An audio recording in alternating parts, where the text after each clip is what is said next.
primeiro.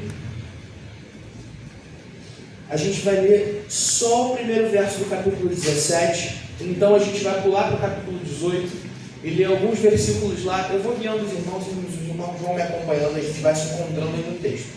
1 Reis 17, versículo 1.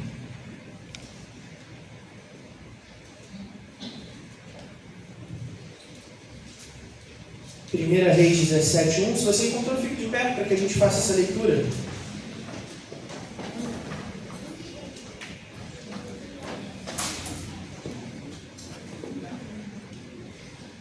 O texto diz assim: Ora, Elias de Tisbe, em Gileade, disse a Acabe: Tão certo como vive o Senhor, o Deus de Israel, a quem sirvo, não cairá orvalho nem chuva nos anos seguintes, exceto mediante a minha palavra. Capítulo 18, verso 1.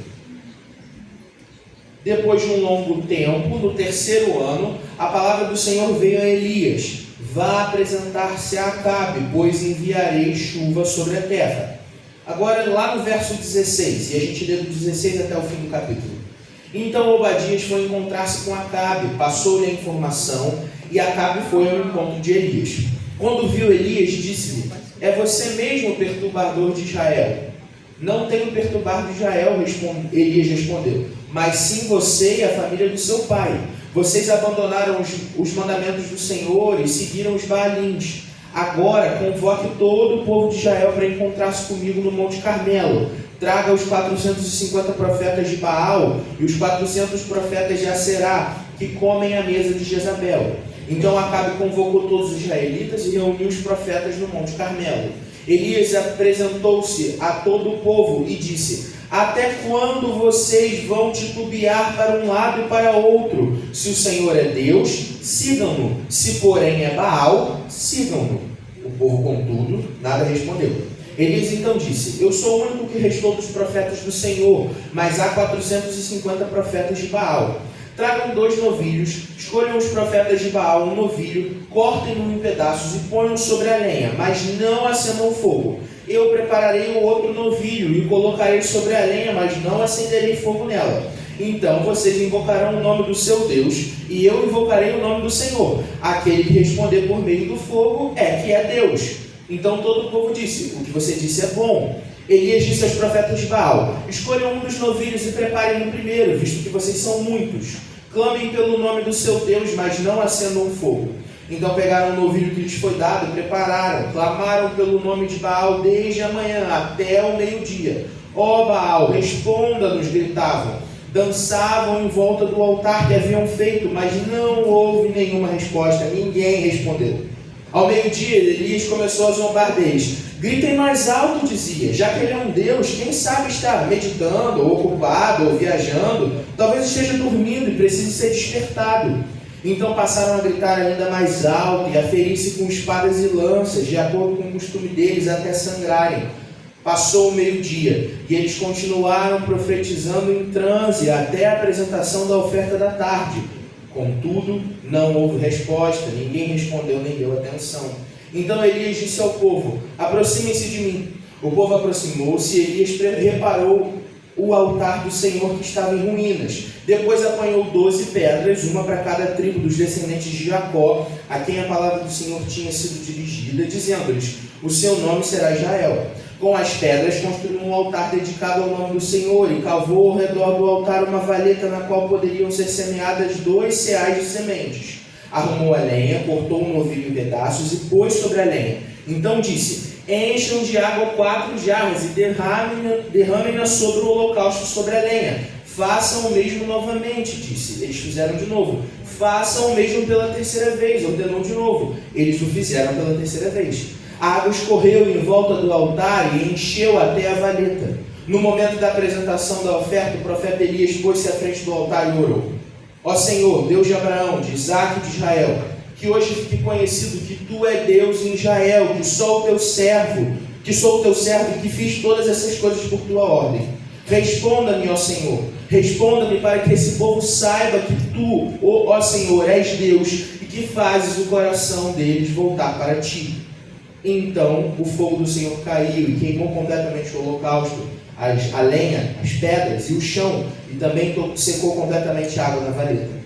Quando todo o povo viu isso, todos caíram prostrados e gritaram: o Senhor é Deus, o Senhor é Deus. Então Elias ordenou-lhes: prendam os profetas de Baal, não deixem nenhum escapar. Eles os prenderam e Elias os fez descer ao rio Quisson e lá os matou. Então Elias disse a Acabe: vá comer e beber, pois já ouço o barulho de uma forte chuva. Acabe foi comer e beber, mas Elias subiu até o topo do Carmelo, curvou-se até o chão e pôs o rosto entre os joelhos. Vá e olhe na direção do mar, disse a seu servo. Ele foi, olhou e disse: não há nada lá. 7 vezes Elias ordenou: volte para ver. Na 7ª vez o servo disse: uma nuvem tão pequena quanto a mão de um homem está se levantando do mar. Então Elias disse: vai dizer a Acabe: prepare o seu carro e desça antes que a chuva o impeça. Enquanto isso, nuvens escuras apareceram no céu e começou a ventar e chover forte. E Acabe partiu de carruagem para Jezreel. A mão do Senhor veio sobre Elias, e ele, prendendo a capa com um cinto, correu à frente de Acabe por todo o caminho até Jezreel. Amém. Vamos orar? Senhor Deus, nós te agradecemos pelo presente que é a tua palavra, Senhor. Obrigado pela oportunidade de estarmos aqui reunidos em torno da tua palavra. Te pedimos nesse momento, Senhor, fala conosco, a despeito de mim, das minhas imperfeições, dos meus pecados. Fala conosco nessa manhã, comunica o teu querer, a tua vontade, e que, ouvindo a tua voz, Senhor, seu povo possa seguir na direção de fazer a tua vontade. E nós te pedimos no teu santo e poderoso nome. Amém e amém. Os irmãos podem se sentar.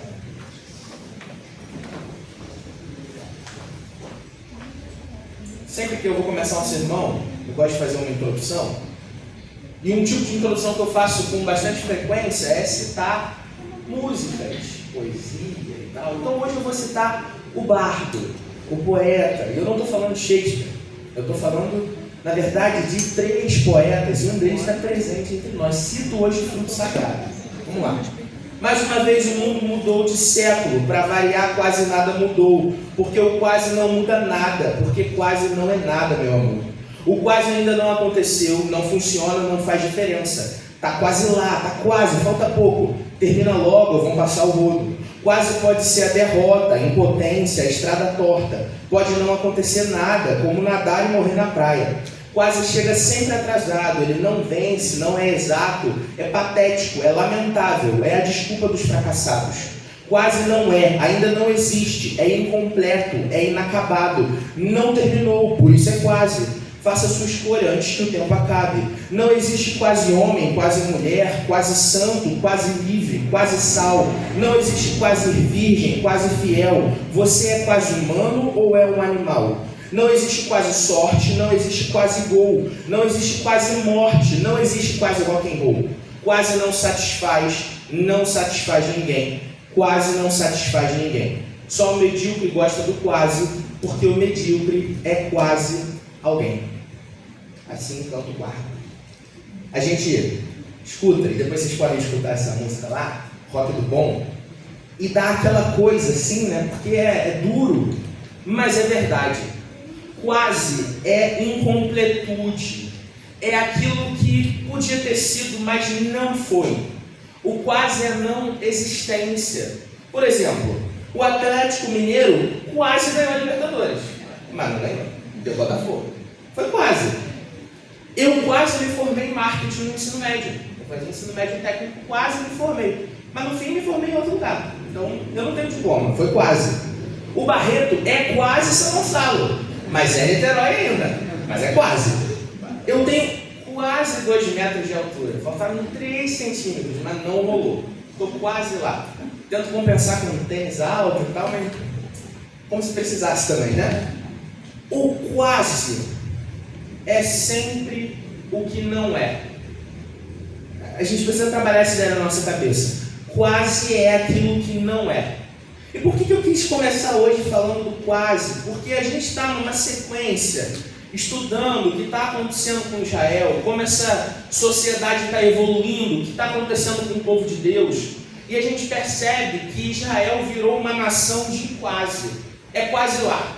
O tema do nosso sermão de hoje está aí, ó. Uma nação que quase deu certo. Tinha tudo para dar certo. Tinha tudo para dar certo. Absolutamente tudo. Só que quase deu. A gente está há algumas semanas, tem 3 semanas que a gente não trabalha os textos exatamente da nossa leitura, do nosso comentário bíblico. E aí a gente está um pouquinho atrasado do que a gente está lendo em casa, do que a gente está pregando aqui. Mas para a gente não perder o fio da meada, e isso é bem importante, eu quero fazer um pequeno panorama de onde a gente parou e como que a gente chegou nesse texto que a gente acabou de ler hoje. A última pregação que a gente teve, cronologicamente falando, porque na verdade a última foi o pastor Silas que pregou, mas antes disso, o presbítero Juscelino trouxe uma mensagem na oração de Davi, perto da sua morte. Então, cronologicamente falando, foi aí que a gente se encontrou pela última vez. Davi orando antes de morrer, reconhecendo que Deus o havia conduzido na sua jornada como rei de Israel. Embora com pecados, falhas e imperfeições, Davi foi homem segundo o coração de Deus, porque sabia pedir perdão, recomeçar e seguir comprometido com o Senhor.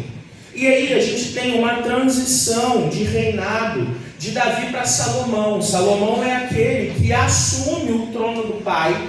E Salomão, ele tem a oportunidade de governar uma nação relativamente pacificada. Davi fez um trabalho bélico, bastante extenso, guerreando contra as nações vizinhas. E agora, na época de Salomão, Israel experimenta um tipo de paz. Aquilo que a gente pode usar, e eu vou usar essa expressão, uma pax hebreia. Eu não sei se vocês já ouviram o termo pax romana. É um momento que acontece lá no Império Romano, quando transiciona da República para o Império, e todo o reino está pacificado. Roma não está em guerra com ninguém. Então os historiadores chamam isso de Pax Romana. É um momento que o Império pode evoluir, expandir, produzir cultura, ciência, tecnologia, porque está tudo bem. Se não tem guerra, a gente pode focar em outras coisas. É isso que acontece no tempo de Salomão. Salomão, então, constrói o templo, que era o desejo do seu pai Davi. Ele constrói aquele templo em Jerusalém, um templo dedicado ao Senhor, para que o povo pudesse ir até lá, fazer os seus sacrifícios, orar a Deus.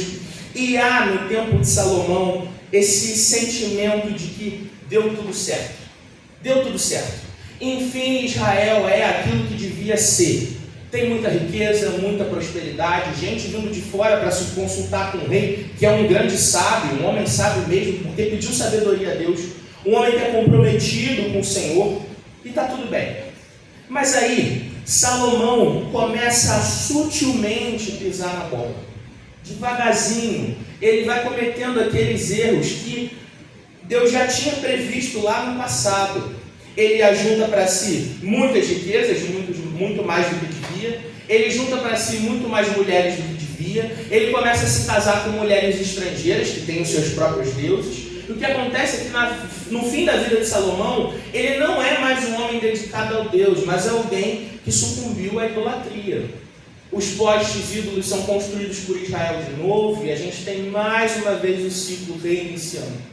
Salomão, então, de pouco em pouco, sutilmente vai falhando, e a coisa desanda e começa a desandar quando Jeroboão, que era um oficial de Salomão, vai se consultar com o profeta Aías, que é um profeta do Senhor, e o profeta diz para ele: você vai ser rei sobre 10 tribos de Israel. Movido então pela profecia de Aías, Jeroboão institui uma revolta contra Salomão, que não dá certo. E aí ele pica a mula, corre para o Egito. Não conseguiu matar o rei, não conseguiu tomar o trono, então ele vai para o Egito e fica um tempo lá escondido. Como acontece a todos os homens, independente de quem eles sejam, Salomão morre.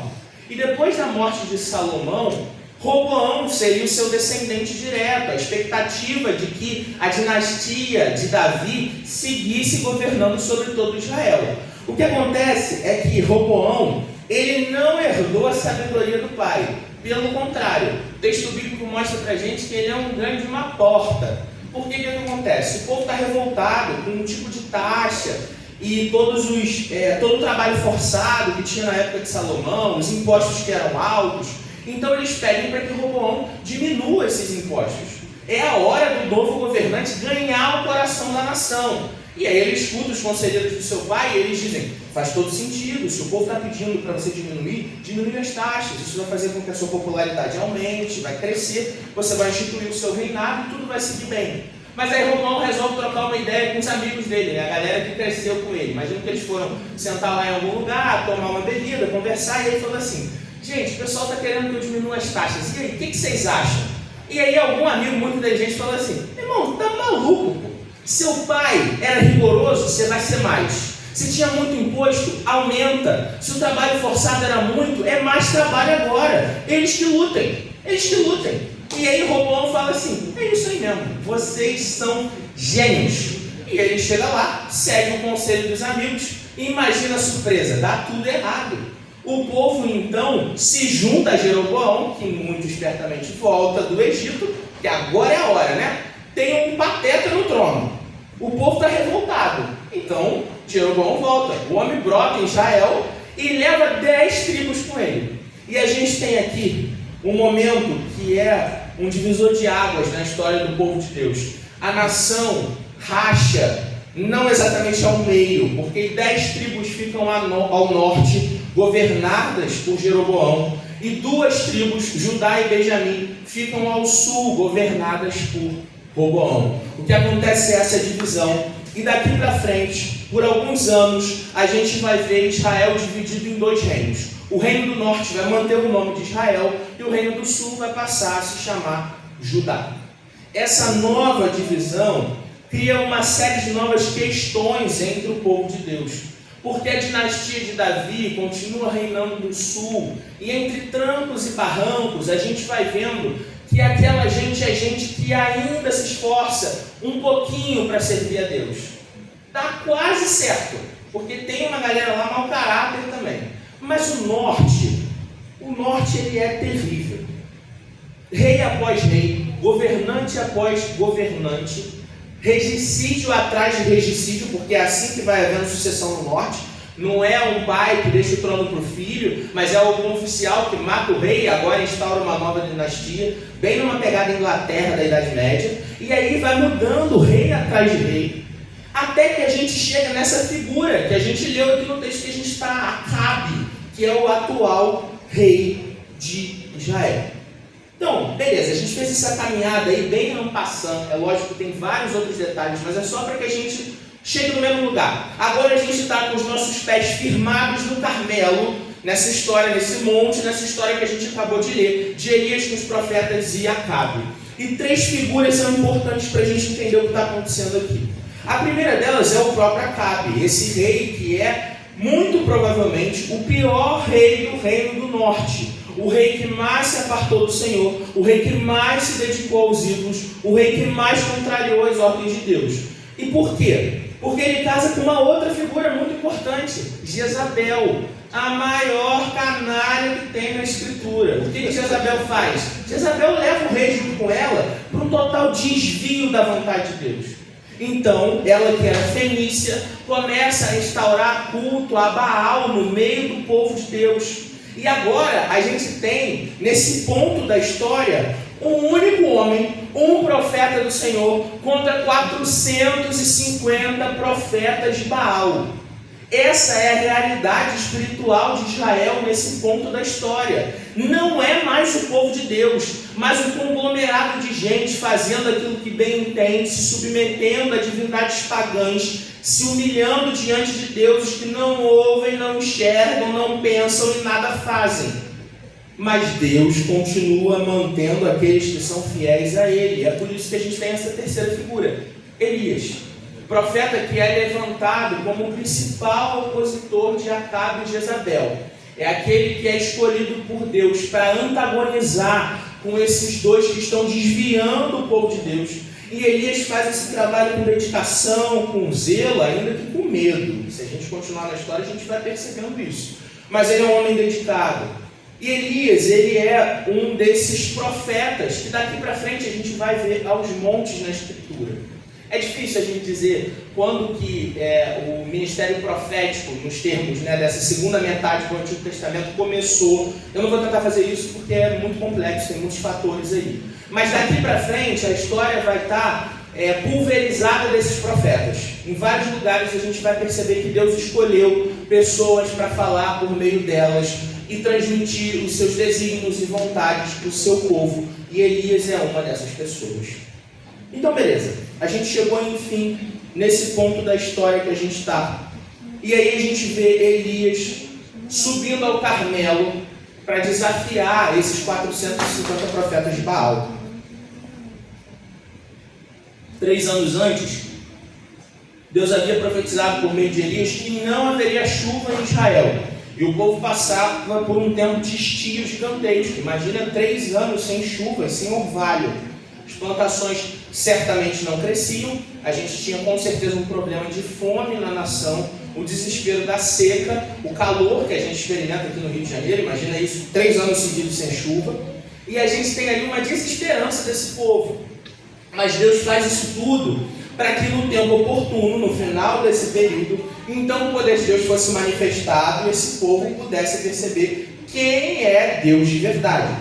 E aí o que acontece é que Elias, ouvindo o Senhor dizer, vai até Acabe porque eu vou fazer chover de novo. Elias vai até lá, conversa com Obadias, o servo de Acabe, e tem um trechinho aqui do capítulo 18 que a gente não leu, que daria um outro sermão, que é bem bacana essa interação de Elias com Obadias ali, que é servo de Acabe, porque ele se preocupa, porque ele era fiel a Deus, ele ajudou os profetas na época que Jezabel estava na perseguição contra esses profetas, e ele se preocupa de ir até Acabe e acabar sendo morto se Elias resolvesse fugir, mas Elias garante, não, eu vou me apresentar a Acabe, assim é a vontade do Senhor. Obadias vai lá, dá o recado, e Acabe chega. Eu gosto muito que a interação de Acabe e Elias é um tanto quanto cômica, né? Tem um tipo de sarcasmo envolvido o tempo inteiro, né? Então, Acabe chega e diz, é você, perturbador de Israel. E aí Elias responde, eu não. Quem perturba Israel é você e essa sua família miserável, que desviam o povo da vontade de Deus. Então Elias fala para Acabe, reúne aí a sua cambada de profeta, leva essa galera lá para o Carmelo, que a gente vai resolver essa situação de uma vez por todas. Então o que acontece é essa proposta que a gente viu aqui. O desafio de Elias é, separa 2 novilhos, um para eles, um para mim, montam um altar, eles cortam os novilhos, então eles podem fazer a papagaiada que eles quiserem. Pode cantar, pode pular, pode gritar, desde que eles consigam que o Deus deles envie fogo para consumir esse novilho. A gente não vai botar fogo no altar. E aquele que mandar fogo do céu é o verdadeiro Deus. Ou vai ser Baal, ou vai ser o Senhor. E Elias pacientemente espera durante quase um dia inteiro, enquanto os profetas de Baal ficam lá cantando, dançando, gritando e implorando. E nada acontece. Nada acontece. Se a gente for lá nos versos 26 e 29 de novo, a gente vê o texto dizendo assim, dançavam em volta do altar que haviam feito, mas não houve nenhuma resposta, ninguém respondeu. E no verso 19, passou o meio-dia, e eles continuaram profetizando em transe, até a apresentação da oferta da tarde. Contudo, não houve resposta, ninguém respondeu, nem deu atenção. Eles se esforçaram, se dedicaram, fizeram de tudo. Mas Baal, que no fim não é Deus algum, porque é quase Deus, e o que é quase não é nada. Então Baal nada faz. E Elias, vendo o desespero deles, lança mais uma vez esse sarcasmo profético que é sensacional. No verso 27, ao meio-dia Elias começou a zombar deles. Eu imagino Elias sentadinho assim, galera, grita mais alto, vai que o homem está dormindo. Ele é Deus, está ocupado. Pode ser que ele esteja meditando, viajando, cochilando. Se vocês gritarem mais alto, vai ver, ele acorda. E os profetas de Baal gritam mais alto. Elias faz eles gritarem ainda mais alto, e eles fazem mais cena ainda, e nada acontece. Então, depois desse desespero desses profetas pagãos, Elias se dirige até o altar. Vê o altar em ruínas e então monta ali um altar com 12 pedras representando cada uma das tribos de Israel. Elias está profetizando no reino do norte, a gente tem que lembrar, agora são 2 reinos. Mas ele não escolhe 10 pedras, ele escolhe 12 pedras para cada uma das tribos, porque é uma nação. Por mais que o pecado desse povo tenha feito essa nação ser dividida, eles são o povo de Deus, eles foram escolhidos para serem chamados Israel.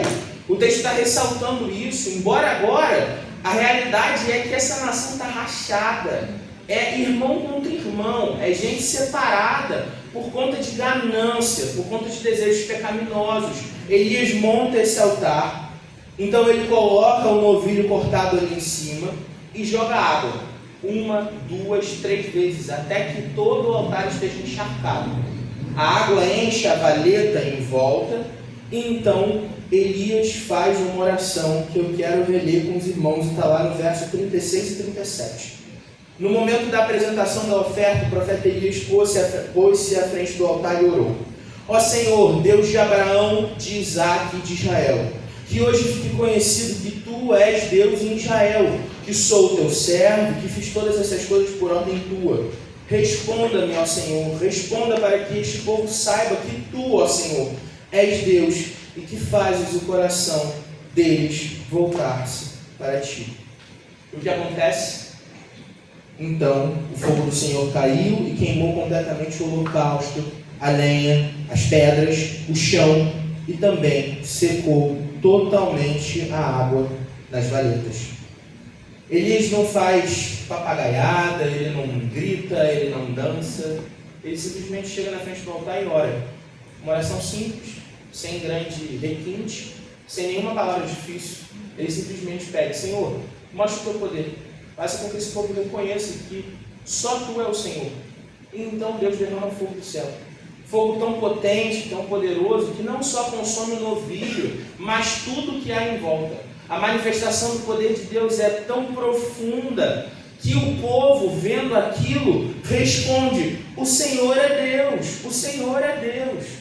O problema é que o povo quase se converte, é quase lá. Eles veem a ação poderosa de Deus mais uma vez. Mas se a gente seguir a história, a gente vai ver que mudaram as estações. Nada mudou. Eles continuam fazendo as mesmas coisas. Essa percepção do poder de Deus, de quem Deus é, da manifestação dele diante dessas potestades que nada podem fazer, não leva o povo a lugar nenhum. Mas uma consciência temporária de que ele é Deus, o suficiente para que o povo amarre os profetas de Baal a mando de Elias, e Elias mate um por um. Deve estar no trabalho do cão, 450, vamos lá, um por um. Então ele avisa para Acabe: Acabe, vai chover. Você se prepara aí, vai comer um lanche porque vai chover. E Acabe pica a mula, mete o pé, porque os 450 profetas dele já foram de beijo. Para ele ir também é um pulo. Ele vai para casa, vai comer. Então ele sobe para o topo do Carmelo e fica esperando e mandando o seu ajudante olhar o horizonte. Depois de 7 vezes que o ajudante vai lá, ele percebe uma pequena nuvem, sinal de que Deus cumpre as suas promessas. Deus disse que não choveria, não choveu. Deus disse que voltaria a chover, e então aconteceu. Uma pequena nuvem foi suficiente para que um grande temporal se formasse. Acabe avisado, ele monta no seu carro. Então Elias prende a sua capa e sai correndo na frente de Acabe. Eu gosto muito desse texto bíblico, que é o texto bíblico que fala sobre como Elias ganhou super velocidade. Ele vai na frente da carruagem, o texto está dizendo, não sou eu, a gente pode conversar sobre isso depois. Mas o importante é que, através do profeta, do homem que Deus escolheu, ele cumpre a sua determinação e aquilo que ele tinha prometido. Todo o povo vê, todo o povo reconhece, mas nem isso é suficiente. Às vezes está tudo disposto na frente da gente, mas a gente insiste no quase. E esse é o problema. Eu quero fazer 3 aplicações para a gente caminhar para o final disso tudo que a gente viu aqui nesse texto, tudo isso que a gente conversou. A primeira delas é que o texto apresenta para a gente uma oportunidade de fugir dos erros clássicos. Por que eu estou usando essa expressão, erros clássicos? Porque se tem uma coisa que a gente é criativo para errar, mas muito. A gente inventa recurso, tecnologia, situação, oportunidade para fazer aquilo que é contrário à vontade de Deus. A gente é criativo pra caramba para errar. Mas ao mesmo tempo, a gente insiste em cometer os mesmos erros de sempre. Uns pecados que são já clássicos, que estão instaurados, que são patrimônios da humanidade caída.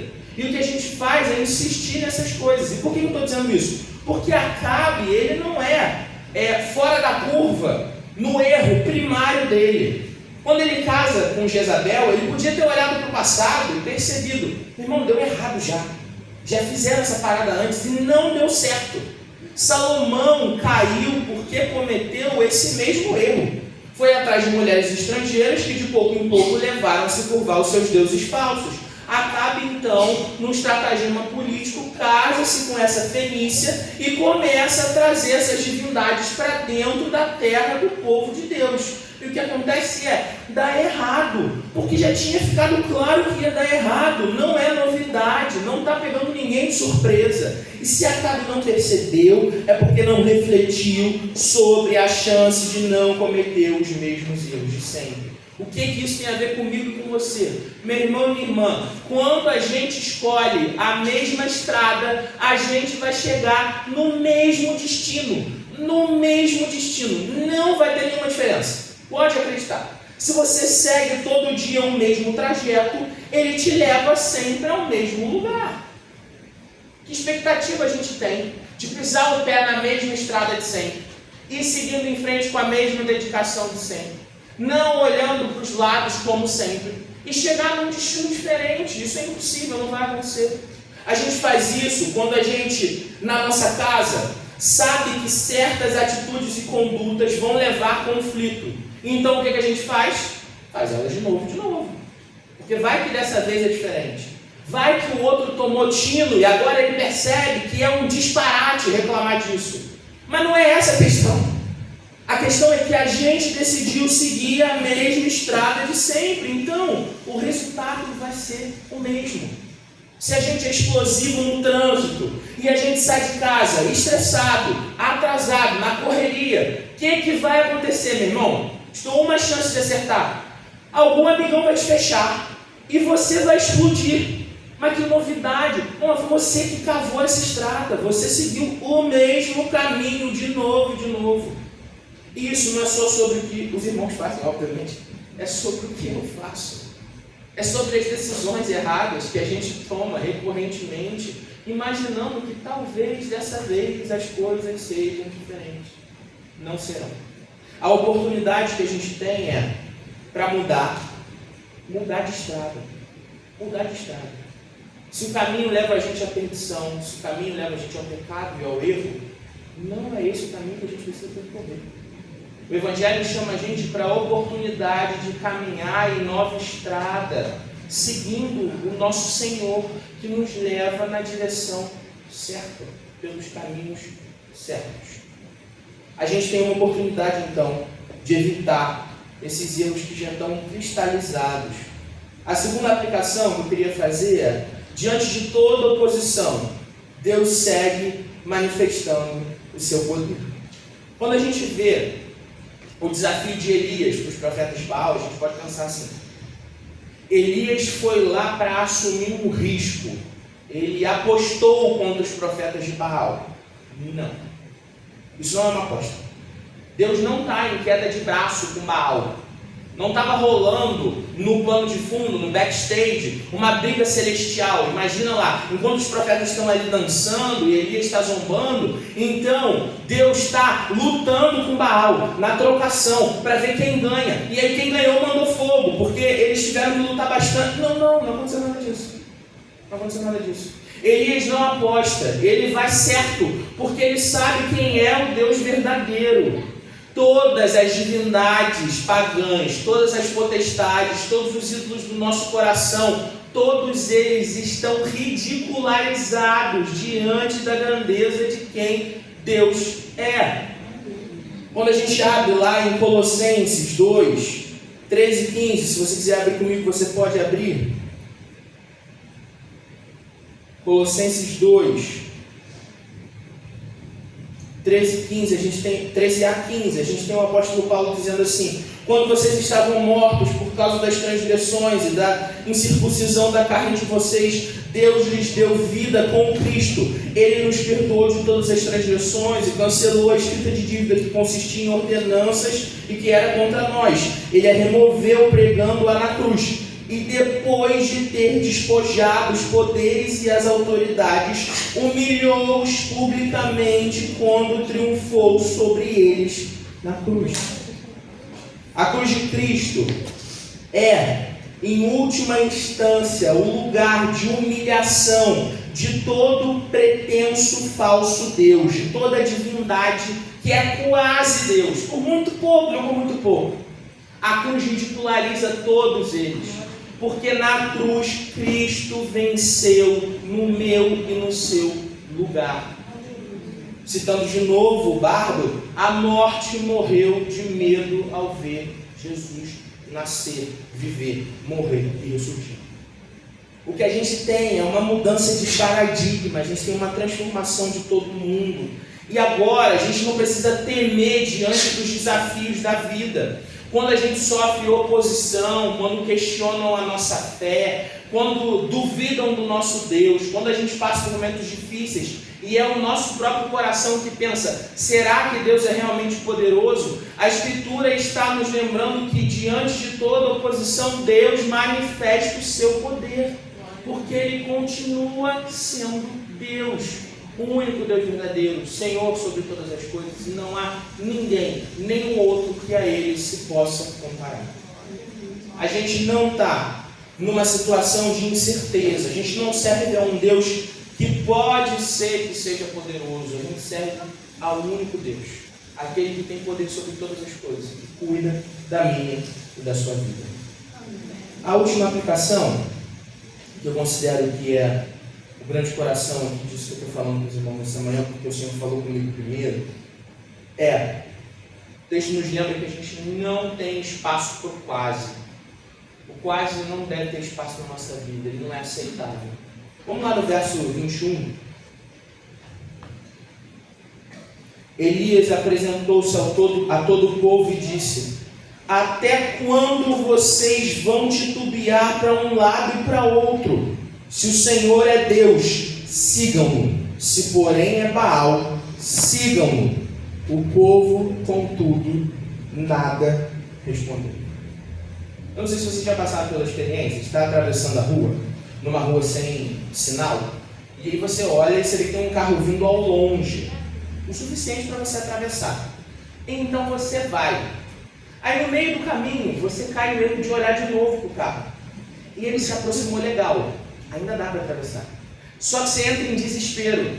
E aí você está no meio da travessia, você olhou de novo, você vê ele vindo e você fica assim, ó. E aí você não sabe se você segue ou se você volta.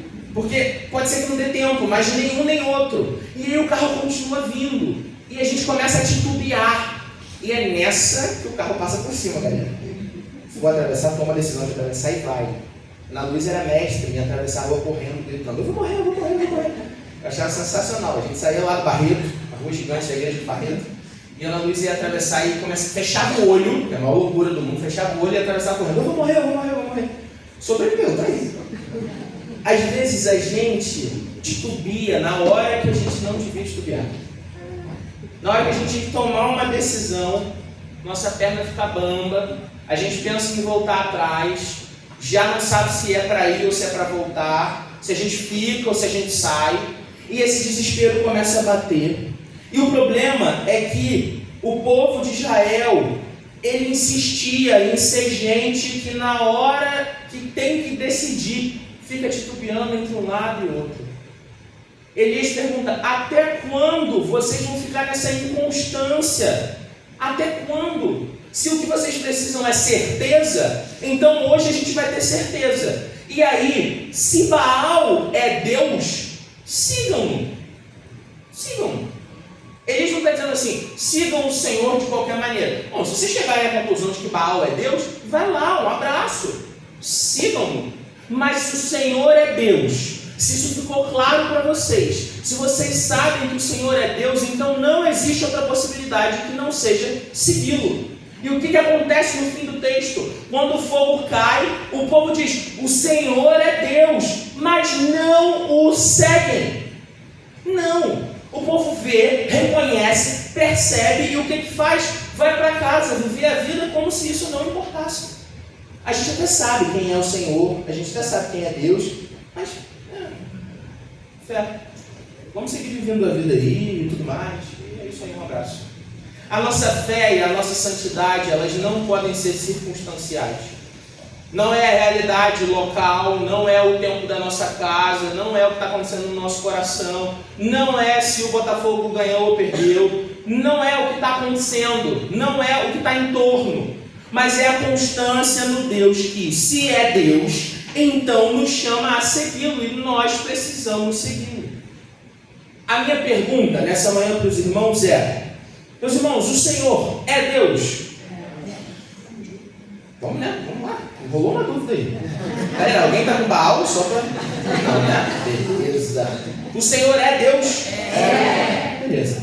Se o Senhor é Deus, então por que eu e você, a gente segue viver uma vida que vai para qualquer outro canto, que não na direção para onde Deus está nos levando? Por que seguir a Deus é tão difícil para a gente? Por que a gente segue titubeando? Nosso chamado, o compromisso que o Evangelho pede da gente, é de ser gente que é crente de verdade, que é discípulo de Jesus de verdade, que é servo de verdade. E não tem quase crente, não tem quase discípulo, não tem quase servo. Ou a gente é, ou a gente não é. Quem é quase não é nada. Não é nada. Ou a gente é, ou a gente não é. A gente chega nesse lugar e a gente pode pensar assim, porque a gente sempre cai nesse lugar. Mas é muito difícil. Como que eu posso fazer isso? De onde vem força para isso? Que tipo de ânimo a gente tem para seguir lutando? A vida é complicada demais. Tem dia que dá vontade de desistir de tudo. E todas essas questões são válidas e verdadeiras. O que a gente não pode esquecer é que o Evangelho apresenta para a gente qual é o nosso modelo. E não só modelo, mas aquele que nos sustenta. Vamos abrir lá em Filipenses, capítulo 2. Filipenses 2, verso 5. O apóstolo Paulo diz assim: seja o modo de pensar de vocês o mesmo de Cristo Jesus, que apesar de ser Deus, não considerou que a sua igualdade com Deus era algo que deveria ser usado como vantagem. Antes, esvaziou a si mesmo, assumindo a forma de servo, tornando-se semelhante aos homens. Sendo encontrado em figura humana, humilhou-se e foi obediente até a morte, morte de cruz. Por isso Deus o exaltou à mais alta posição, lhe deu o nome que está acima de todo nome, para que ao nome de Jesus todo joelho se dobre nos céus, na terra e debaixo da terra, e toda língua confesse que Jesus Cristo é o Senhor, para a glória de Deus Pai. Assim, meus amados, como sempre vocês obedeceram, não apenas na minha presença, mas agora muito mais na minha ausência, ponham em prática a salvação de vocês com temor e tremor, pois é Deus quem produz em vocês tanto querer quanto realizar, de acordo com a boa vontade dele. A perspectiva da humilhação de Cristo, do seu sacrifício, da sua ressurreição e glorificação, não são meras coisas que a gente precisa refletir sobre, ou considerações teológicas bonitas, ou uma imagem bacana de um Deus que se deu pelos aqueles que Ele ama. Não, isso tudo é fonte de capacidade para que eu e você continuemos vivendo uma vida de gente que põe a salvação em prática. O apóstolo disse, assim, ou seja, diante dessas coisas, então vivam uma vida de obediência, porque esse Deus que entregou o seu Filho, que ressuscitou o Cristo dentre os mortos, que tem produzido em vocês tanto querer quanto realizar. A oportunidade de viver uma vida para Jesus, dedicada a ser não quase, mas crente de verdade, discípulo de verdade, servo de verdade, é uma vida movida pelo poder do Espírito Santo, que tem produzido em nós esses frutos de justiça. A gente pode, porque Cristo faz a boa obra em nós. Não é porque você é muito esforçado, deve ser porque você é muito submisso ao Deus que te sustenta e cuida de você. Essa pregação não é um apelo à perfeição. O problema do quase não é o problema dos imperfeitos. O problema do quase é o problema dos que não se comprometem. A grande questão do povo de Deus não é que eles erravam. Eu e você, a gente erra. E a gente vai seguir errando, infelizmente. O problema é que o povo não cumpriu seus votos diante de Deus. Não havia dedicação e esforço para viver para a glória de Deus. É para isso que eu e você estamos sendo chamados. Quando você erra, mas você segue compromissado em viver para a glória de Deus, então você está no caminho certo. Não é a perfeição que a Escritura chama a gente a viver, porque infelizmente a gente não consegue. Seria ótimo se a gente conseguisse. E esse deve ser a nossa tentativa, mas a gente não vai chegar lá. Então o que a gente deve fazer? Seguir como gente comprometida com o Senhor. Jesus é o símbolo último e final de como deve ser a nossa vida. Jesus não estava quase comprometido com o Pai. Ele estava 100% comprometido com o Pai. Ele sabia que a comida dele era fazer a vontade daquele que o enviou e cumprir a sua obra. Ele sabia que o compromisso dele era morrer no lugar dos pecadores. Mesmo nas suas últimas horas, o que Jesus faz é dizer: Pai, por mais que seja difícil, cumpre a tua vontade, faz o teu querer. Então Jesus vai até as últimas consequências por mim e por você. A gente daqui a pouco vai celebrar a ceia, e a lembrança desse compromisso de Jesus, de ir até as últimas consequências para salvar os pecadores. A resposta que a Escritura espera de mim e de você é uma vida de compromisso com esse Deus que nos amou, nos salvou e nos tem sustentado. Compromisso não de perfeição, mas de insistir de verdade para ser cada dia mais parecidos com Jesus. Amém? Amém. Vamos orar? Senhor Deus, nós queremos te agradecer. Te agradecer, Senhor, porque teu Filho é a razão de nós termos esperança. Jesus, muito obrigado porque o seu sacrifício nos lembra do teu amor, do teu cuidado, mas é também a fonte de todo poder que precisamos para viver para a tua glória. Obrigado, Espírito Santo de Deus, porque a obra que o Senhor tem produzido nos nossos corações nos transforma à semelhança de Cristo, e nós queremos ser cada dia mais parecidos com o Filho de Deus. Pai, muito obrigado, porque a sua misericórdia e o seu amor sem fim nos alcançam dia após dia. E quando a gente erra, o Senhor oferece misericórdia e perdão para que a gente possa recomeçar. No entanto, Senhor, nós não queremos viver uma vida de quase, a gente não quer se conformar com o medíocre. A gente quer viver uma vida transformada pela tua palavra, que seja realmente para a tua glória. Gente que está tão comprometida a isso, que sabe que quando erra, vai começar de novo, imediatamente, tentar mais uma vez, insistir com a força que vem do Espírito Santo de Deus. Nos ajuda nessa jornada, nos ajuda nos momentos em que precisamos enfrentar oposição, questionamentos contra a nossa fé, quando o nosso próprio coração começa a querer titubear, que nós tenhamos certeza do seu poder.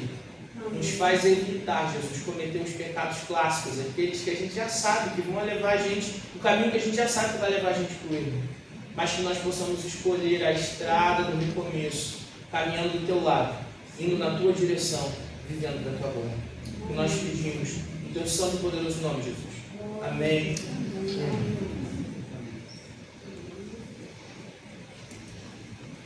Chamar os pequenos aqui à frente.